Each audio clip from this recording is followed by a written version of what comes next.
Olá, eu sou o Roberto Sasaki e faço questão de dizer que eu sou um professor de direita. E já começo lançando a seguinte pergunta: você vai votar em quem? Se a sua resposta é não vou votar em ninguém, lamento informar que vai ter que aturar o vencedor.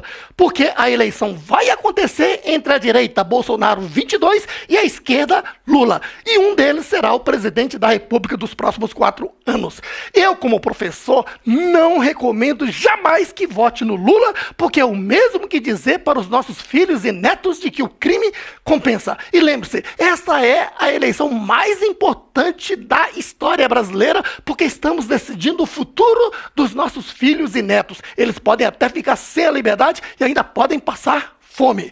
Por quê? Porque os nossos países vizinhos andaram votando nos últimos tempos na esquerda, no socialismo, no comunismo. E esses caras têm se tornado ditadores e quebrado o país e acabado com a liberdade da população, como tem acontecido aqui na Venezuela, Cuba, Argentina. Lá as empresas faliram, o desemprego foi em massa, a população está passando fome, a população pobre, infelizmente, está catando comida até no lixo. E lá a inflação é hiperinflação, juros altíssimos. Por isso, eu vou te ajudar a decidir.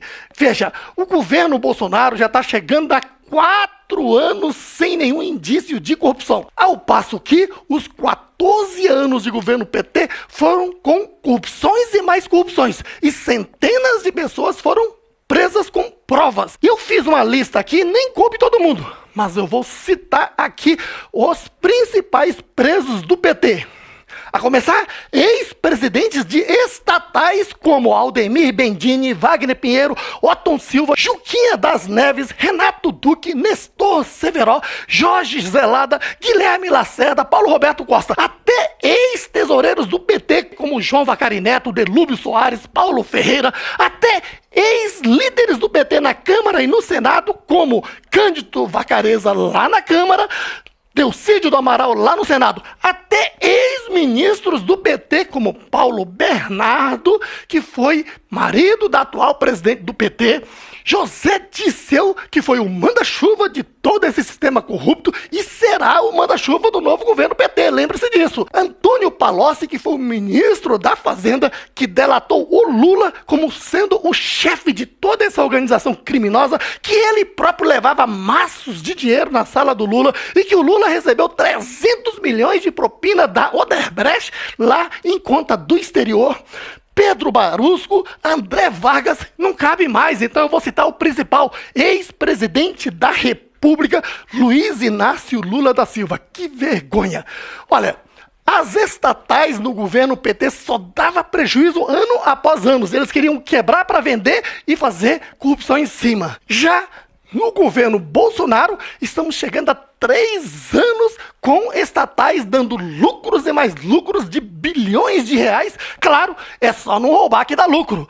E você está lembrado que lá em 2015, o governo PT com a Dilma quebrou o país.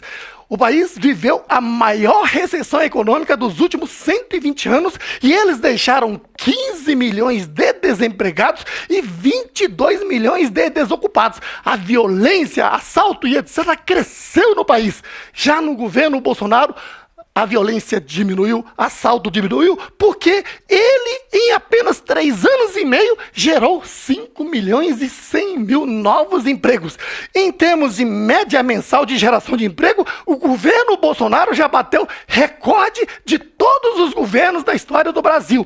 Isto porque o governo Bolsonaro enfrentou 2 anos de pandemia que paralisou o país, aqui no Brasil e lá fora. Imagine se não tivesse tido a pandemia. Então não tenha dúvida, vote pelo futuro dos seus filhos e eu recomendo, vote Bolsonaro 22, assim como este professor fará.